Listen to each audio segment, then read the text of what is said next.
Buenas noches, profesor Irving Noé. Soy el alumno Ricardo Juárez Ruiz del grupo ET42 del último esfuerzo de Estadística y Probabilidad 1 y voy a presentarle mi segunda exposición sobre los procesos estadísticos y la tabla de frecuencia estadística.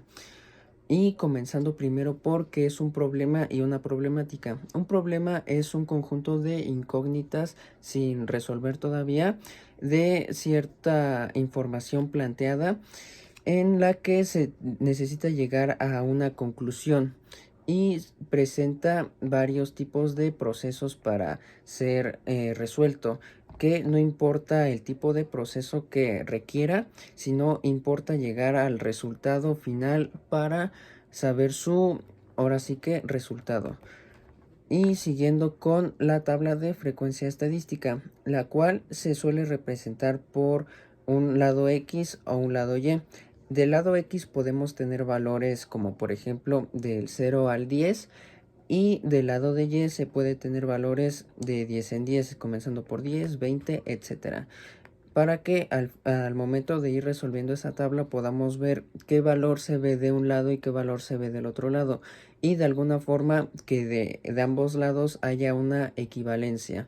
Como por ejemplo, podemos tener que en el número 3 y podemos tener un número 3 en el lado de X y no tener nada en el lado de Y. Pero como dicha tabla va de valores de 10 en 10 y va de manera uniforme, podemos deducir que el resultado dentro de esa incógnita sería 30, para que de esa forma siguiera el 40, 50, etcétera. Luego tenemos las etapas del proceso estadístico. Primero voy a decir la definición, la cual es una serie de procesos o conjunto de procesos llevados a cabo en estadística y deben completarse para realizar una información basada en información cuantitativa, y se compone de cinco fases, las cuales son la recogida de datos, la organización, el análisis, la interpretación y ah, me parece ser que son todos. Voy a comenzar diciendo el planteamiento del problema, que el cual tienes que tú dar una. Ahora sí que un problema, tienes que dar los valores que tienen que llevarse a cabo a la hora de resolverlo, los cuales pues son como por ejemplo datos incógnitas como X, datos en Y, etcétera. Y después sigue la recogida de los datos, que una vez teniendo los datos organizados, tienes que mm, déjeme recordar, plantear los demás, ah, tener muestreos, tener formas en las que vas a resolver dicho problema. Después sigue su organización. Una vez sepas el método que vas a emplear para resolverlo, necesitas de organizar bien tus datos, como por ejemplo te puedes ayudar de tablas, de gráficas o de algún tipo de método con el cual te puedas ser de ayuda al momento de su resolución. Después tenemos su análisis.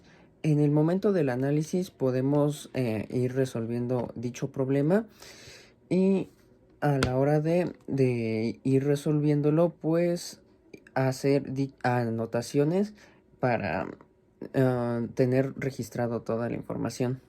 Después llega a la etapa de su interpretación. Una vez resuelto dicho problema, toca darle una lógica o una respuesta lógica. Y dicha respuesta tiene que ser corroborada. Hay muchos métodos de comprobación de problemas.